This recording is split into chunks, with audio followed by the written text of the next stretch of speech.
Jadi tidurnya orang alim itu masih lebih utama daripada ibadahnya orang yang bodoh. Maksudnya orang yang bodoh ini tidak mengetahui agama, tidak, contohnya dalam sholat tidak mengetahui batal-batalnya sholat, hukumnya sholat tidak tahu, seperti itu, syarat-syaratnya sholat tidak tahu.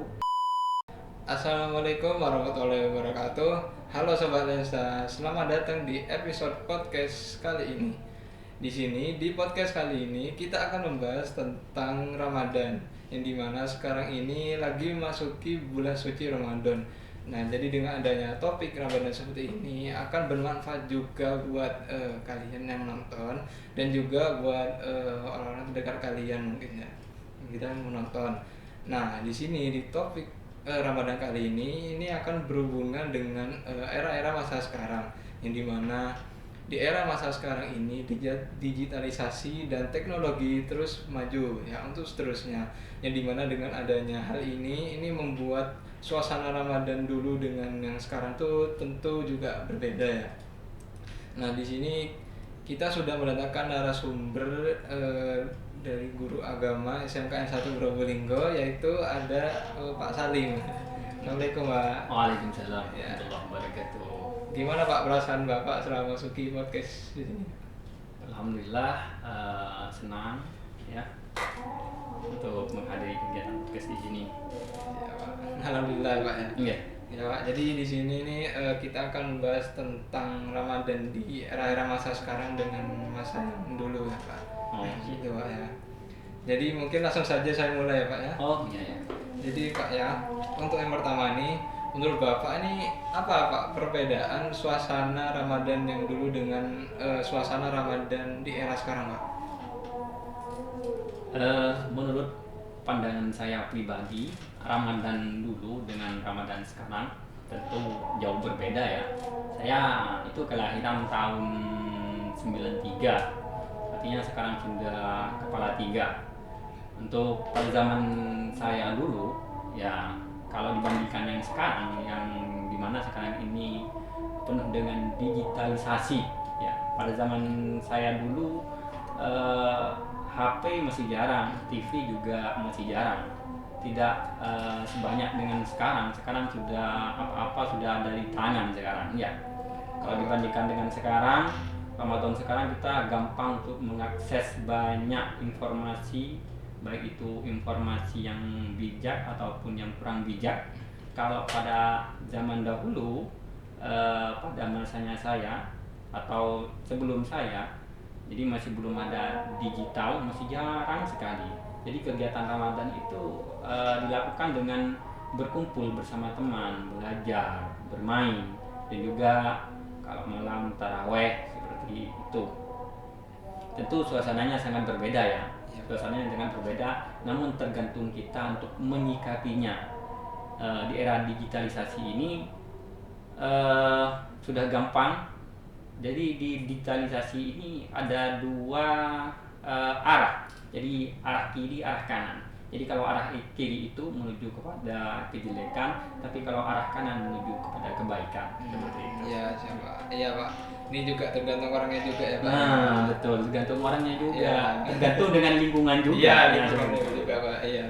Karena kan emang era-era sekarang tuh kan di mana-mana itu banyak orang yang sudah mengoperasikan HP ya Pak. Iya, betul. Hmm, Bukan dimana- hanya orang, tapi anak kecil, Iya, kecil. balita Iya, yang Pak.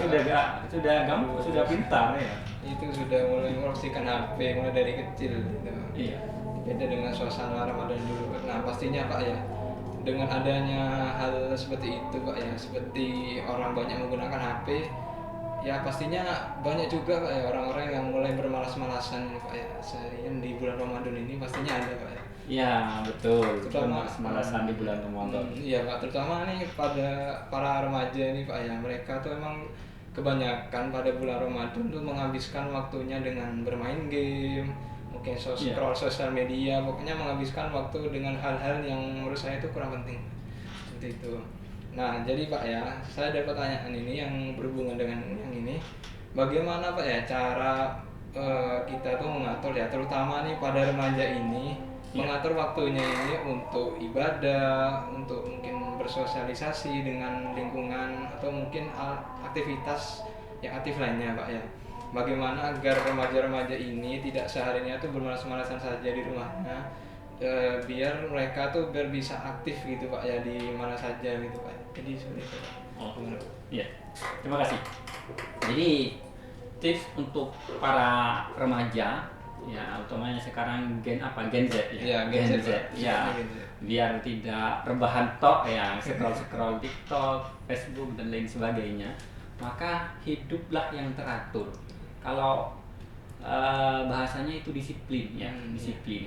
Tapi kalau dalam agamanya itu namanya istiqomah. Nah, bagaimana caranya?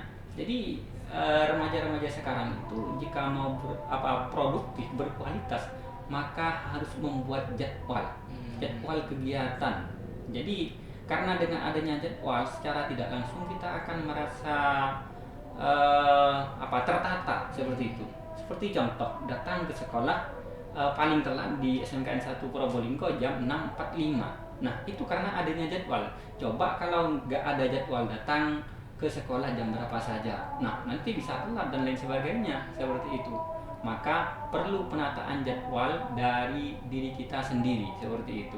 Maka dalam kegiatan sehari-hari, mulai dari ibadah, terus belajar, bermasyarakat dan lain sebagainya, maka perlu dibuat jadwal untuk diri sendiri seperti itu, biar teratur. Ya Pak. Ya, tapi ya kadang juga saya mikir Pak, walaupun kita sudah membuat jadwal seperti itu Pak, terkadang orang-orang tuh masih tetap aja Pak malas-malasan. Ya, itu juga karena mungkin ya dalam peraturan itu, dalam jadwal itu mungkin kayak seperti kayak kalau gak ngelaksanain jadwal itu kayak gak ada hukumannya atau seperti itu Pak, gitu. Itu yang bikin membuat mereka tuh kebanyakan masih ada malas-malasan Pak, walaupun seperti itu Pak. Iya, betul.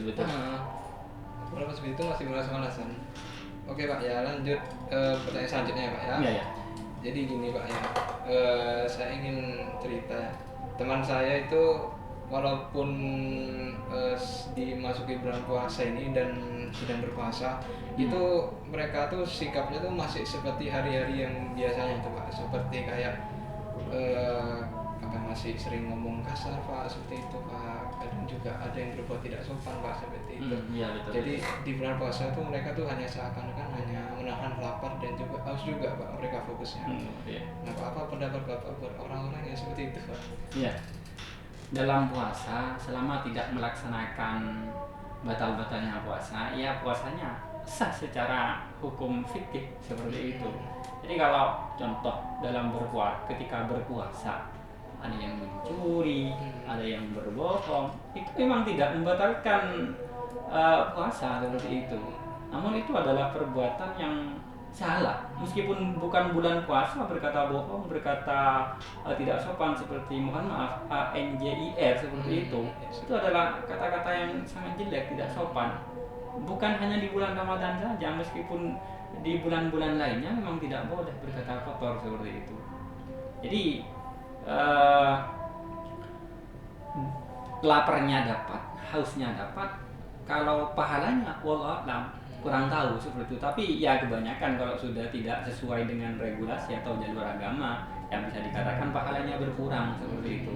Hanya Allah yang tahu seperti itu. Ya Pak. Berarti emang kalau walaupun ada orang seperti itu, yang berkurang tuh pahalanya ya Pak ya, tapi tidak langsung membatalkan puasanya Pak ya. Iya, gitu, Pak. Puasanya tidak batal selama tidak melakukan batal-batalnya puasa seperti itu. Kalau berita itu apa aja Pak yang bisa membatalkan puasa itu? Membatalkan puasa, makan, minum, ya seperti itu. Terus memasukkan sesuatu atau masuknya sesuatu kepada anggota lubang tubuh kita, baik itu lubang atas maupun lubang bawah seperti itu. Itu membatalkan puasa. Contoh lagi, muntah secara sengaja itu batal. Terus keluarnya mani dari baik orang laki-laki ataupun perempuan karena syahwat seperti itu. Ya, itu membatalkan puasa. Dan juga bagi orang perempuan yang melaksanakan puasa tiba-tiba puasanya batal. Seperti Iya itu. Pak ya. Iya. Ya kalau promo kan emang kalau dalam sebulan ini pastinya ada yang batal Pak ya. Iya. Ya, Enggak kan satu hari full. tiba-tiba akan waktu pagi kan sahur, tiba-tiba datang makanya itu batal. Iya, tiba-tiba gitu. Iya. Oke Pak, ya langsung saja Iya, iya. selanjutnya. Nah ini saya juga bingung Pak ya, dan penasaran juga Pak Iya. di mau tanya ini. Kenapa Pak ya di organisasi Islam ini ada yang namanya NU dan Muhammadiyah Pak ya? Kenapa nggak organisasi Islam seperti ini nggak disatukan saja Pak yang menjadi misalnya organisasi Islam Indonesia Pak, seperti itu? Oh, Kenapa harus dijadikan dua seperti ini Pak? Untuk masalah organisasi di Indonesia itu bukan hanya NU dan Muhammadiyah, banyak organisasi. Oh, masih ada yang Iya, lain, banyak. Pak. Oh. Banyak, bukan hanya NU dan Muhammadiyah. Organisasi Islam di Indonesia itu banyak. Banyak alirannya. Tapi yang mayoritas banyak pengikutnya itu adalah NU dan Muhammadiyah. Iya. Sehingga di Indonesia itu terkenalnya apa? Kalau puasa nih, kenapa puasanya tidak sama antara NU dan Muhammadiyah seperti Iya. itu, berbeda. Ya. Nah, siapa yang salah? Loh, tidak ada yang salah. Yang salah itu yang tidak puasa. Seperti itu ya. Membahas tok ya seperti itu di bulan Ramadan yang bahas. Yang salah itu yang tidak puasa. Baik NU dan Muhammadiyah itu sudah berpegang teguh kepada 4 madhab seperti itu ya. Semuanya mempunyai dalil masing-masing. Kalau NU itu pakai Ruqyatul Hilal, terus yang Muhammadiyah itu pakai metode hisab. Semuanya itu sudah taklid kepada imam imam madhab yang keempat yang dianut di Indonesia seperti itu. Tapi mayoritas Indonesia itu kebanyakan menganut madhab Imam Syafi'iyah seperti itu. Jadi tidak salah, semuanya berijtihad karena ada dalilnya seperti itu. Semuanya itu ada dalilnya, baik itu ada dalilnya, Muhammadiyah ada dalilnya. Terus ada imam kok ada 4 yang diikuti, kok berbeda-beda, kan pendapatnya beda-beda seperti itu. Kenapa ada beda-beda? Karena al-ikhtilaful ulama itu rahmatun. Jadi perbedaan ulama itu menjadi rahmat. Dan juga sudah dijelaskan oleh Allah Subhanahu wa taala dalam Al-Qur'an itu ada inna khalaqnakum min dzakarin wa unsa wa syu'uban wa qabaila lita'arufu, kan seperti itu. Jadi Allah itu menciptakan laki-laki dan perempuan, bersuku-suku dan berbangsa-bangsa lita'arufu, agar kenapa? Agar supaya saling mengenal satu sama lainnya seperti itu, saling mengenal. Dan in akramakum indallahi atqakum, dan yang paling mulia di sisi Allah itu adalah orang yang bertakwa seperti itu. Jadi siapa saja, baik organisasi apa itu A atau B, jadi yang paling mulia di sisi Allah adalah mereka adalah orang yang bertakwa seperti itu. Tidak lihat organisasinya. Oh, siapa? Ya. Yang penting iman kita tuh kepada Allah ya Pak. Betul, itu betul. Seperti itu. Iya. Ibaratkan gini, ibaratkan mau menuju Mekah ya, banyak jalannya.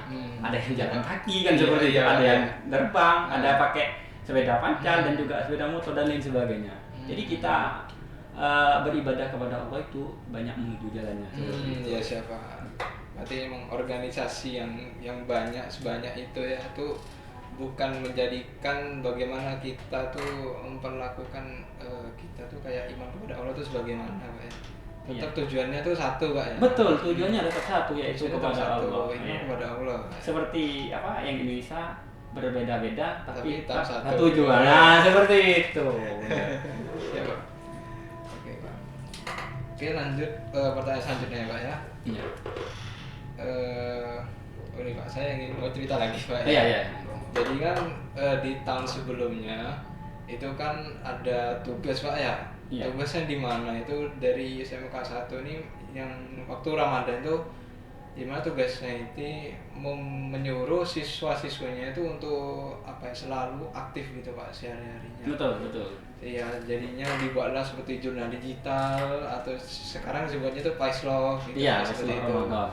Nah, di situ pada saat saya awal Ramadan Pak ya, saya itu punya niat ibadahnya tinggi Pak, bisa dibilang niat ibadahnya tinggi Pak. Iya, betul. Seperti setiap hari itu mengaji dan saya selalu rutin melaksanakan sholat sunnah Pak, seperti itu. Iya. Pada saat awal Ramadan. Nah, pada saat memasuki pertengahan dan berakhirnya Ramadan tuh niat saya tuh sudah mulai berkurang Pak. Iya. Niat saya tuh sudah mulai berkurang ya Pak ya. Nah itu juga dikarenakan emang karena aktivitas saya emang juga yang kadang tuh memang sibuk seperti itu Pak. Iya. Sampai kadang tuh saya lupa gitu dengan tujuan awal saya tuh yang seperti apa gitu Pak. Sampai lupa. Nah untuk dari cerita itu ya Pak ya, untuk pertanyaan ini bagaimana tuh Pak ya cara kita tuh mempertahankan niat ibadah dan semangat ibadah ini pada saat Ramadan Pak, dan juga ini berlaku juga sampai setelah Ramadan pada hari-hari biasa nih Pak ya. Bagaimana tuh cara kita tuh tetap mempertahankan semangat ibadahnya itu Pak ya. Itu bagaimana Pak? Iya. Untuk mempertahankan semangat ibadah ini memang sulit seperti itu ya. Karena disebutkan itu al-imanu yazidu wa yanqus seperti itu. Jadi iman kepada Allah itu kadang bertambah, kadang berkurang. Nah, seperti itu iya. Ketika sudah bertambah kita ingin beribadah, terus menjauhi maksiat, terus ketika sudah berkurang lupa kepada Allah Subhanahu wa taala seperti itu. Makanya kita perlu tips-tips yang bisa menambahkan iman kita kepada Allah Subhanahu wa taala. Yang pertama, bagaimana, yaitu harus selalu ingat kepada Allah Subhanahu wa taala, yaitu dimanapun dan kapanpun kita harus ingat kepada Allah Subhanahu wa taala. Jadi kita selalu menjalankan perintah Allah Subhanahu wa taala, dan kita di hati kita ini hidup ya. Jadi kalau hati kita mati ya jauh dari Allah. Kan ada dikatakan manis dan iman wala bisdat hudan minallah illa dan seperti itu. Barang siapa yang bertambah ilmu tapi tidak bertambah hidayah dari Allah, maka semakin jauh.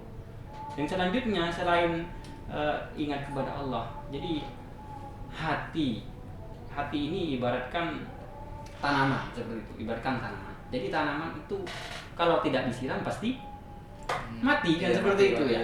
Jadi hati ini perlu yang namanya siraman agar hati kita ini, iman kita bertambah kepada Allah Subhanahu wa taala, ibadah juga semakin rajin kepada Allah. Jadi caranya apa? Yaitu hati perlu siraman rohani. Yaitu siraman rohani dengan apa? Menuntut ilmu, baik itu lewat tausiah, lewat membaca ilmu agama, agar supaya semakin mantap ibadah kita kepada Allah Subhanahu wa taala. Karena kenapa? Kalau sudah nanti banyak ilmunya, banyak ilmu agama yang kita pelajari, insya Allah akan semakin mantap ibadah kita kepada Allah Subhanahu wa taala. Karena dikatakan dalam kitab Lubabul Hadis itu naumul alim afdalu min ibadatil jahil, seperti itu. Jadi tidurnya orang alim itu masih lebih utama daripada ibadahnya orang yang bodoh. Maksudnya orang yang bodoh ini tidak mengetahui agama, tidak, contohnya dalam sholat tidak mengetahui batal-batalnya sholat, hukumnya sholat tidak tahu, seperti itu, syarat-syaratnya sholat tidak tahu. Nah, yang seperti ini kadang tidak menambah keimanan kita kepada Allah Subhanahu wa taala, tidak menambah kemantapan kita kepada Allah Subhanahu wa taala. Makanya terus kita belajar menimba ilmu agama seperti itu, agar biar iman kita tambah mantap, tambah yakin kepada Allah Subhanahu wa taala, seperti itu. Dan selanjutnya yaitu kepada istiqomah. Kembali lagi kepada istiqomah seperti itu. Istiqomah apa? Yaitu meskipun sedikit tapi tetap. Jadi Allah itu senang habul a'mal ilallah adwamuha wa in qalla, seperti itu. Jadi perkara yang disenangi oleh Allah Subhanahu wa taala itu yang terus-menerus, seperti itu. Artinya apa? Istiqomah walaupun sholat duha 2 rakaat 1 rakaat tapi terus-menerus. Wa in qalla, walaupun sedikit. Itu yang disenangi oleh Allah Subhanahu wa taala. Salat duha langsung 6 salam contohnya, tapi cuma 1 hari ya tidak senang keluar seperti itu. Tapi kalau terus menerus dengan istiqomah, insya Allah ibadah kita, keyakinan kita kepada Allah akan semakin bertambah, seperti itu. Seperti itu. Iya. Ya, saya juga baru sadar sekarang Pak. Iya. Ini tergantung dari ilmu agama yang kita dapat ya Pak. Iya betul, pemahaman. Jadi kalau kurang pemahaman ilmu agama, nanti kurang dalam keyakinan kita kepada Allah Subhanahu wa taala. Niatnya jadi kurang Pak. Iya. Baru sadar. Iya, karena kenapa? Dikatakan bahwasanya al-amalu bila ilmin batil, seperti itu. Jadi perkara atau perbuatan atau ibadah yang tanpa didasari dengan ilmu itu tertolak, seperti itu. Makanya kita dalam beribadah, dalam wudu, dalam sholat, pokoknya dalam kegiatan keagamaan kita harus pelajari, harus dalami gitu. Biar tidak sia-sia, biar tidak hanya dapat kerjaannya saja. Iya Pak. Biar kita tuh ada niat yang tinggi, gak cuma gerak saja. Ya betul. kita selalu improve Iya, diri improve sendiri. diri, Iya. Pak. Iya. Oke Pak ya. Ya. Ini saya mau langsung pertanyaan terakhir aja Pak ya. Iya. Langsung terakhir kan. Pertanyaan terakhir Pak. Ya. Oke, untuk pertanyaan terakhir Pak, apa pesan Bapak untuk generasi muda ini seperti para remaja ini di bulan Ramadan ini Pak? Untuk seterusnya tuh generasi muda ini harus seperti apa gitu Pak, biar mereka tuh aktif selalu gitu Pak. Apa pesan-pesan Bapak untuk generasi muda di bulan Ramadan Pak? Pesan saya untuk generasi muda di bulan Ramadan, terus tingkatkan kualitas diri, tingkatkan ibadah, ya, tingkatkan ilmu agama dan juga ilmu umum, ilmu pengetahuan, karena semua ilmu itu datangnya dari Allah Subhanahu wa taala. Tapi jangan lupa ilmu agama tanamkan dalam hati, dan juga selalu berbuat baik, berprasangka baik, dan selalu gunakan waktu sebaik mungkin. Jangan membuang-buang waktu. Karena dikatakan dalam Al-Qur'an, wal asri innal insana lafi khusrin illal ladzina amanu wa amilus solihati wa tawassaw bil haqqi wa tawassaw bis sabr. Demi masa bahwasanya manusia itu ada dalam kerugian, ya. Kita ada dalam kerugian kecuali apa? Kecuali orang-orang yang beriman, ya, wa amilus solihat, dan orang yang berbuat baik. Jadi beriman kepada Allah dan juga berbuat baik, seperti itu. Dan saling menasihati dan juga saling menolong, seperti itu. Iya. Jadi untuk pesan-pesannya seperti itu Pak ya. Iya. Oke. Untuk teman-teman sobat Lensa sekalian, terima kasih yang sudah menonton video podcast kali ini. Jadi dari podcast yang kita dapat ini bisa disimpulkan bahwa walaupun kita di masa digital ini, di masa era sekarang ini, kita tuh jangan menjauh dari Allah. Kita harus tetap niatkan iman kita, walaupun banyak tantangan yang ada dan kebiasaan-kebiasaan baru yang ada, kita harus tetap meningkatkan iman kita kepada Allah Subhanahu wa taala. Ya, jadi seperti itu untuk teman-teman sobat Lensa. Ya, terima kasih sudah nonton video ini. Jangan lupa like, share, dan bagikan ke teman-teman orang-orang terdengar kalian. Terima kasih untuk Pak Salim ya, sudah berkenan untuk datang ke podcast kali ini. Terima kasih ya Pak Salim. Jadi mungkin itu saja dari kami. Saya tutup. Sekian dari kami. Wassalamualaikum warahmatullahi wabarakatuh.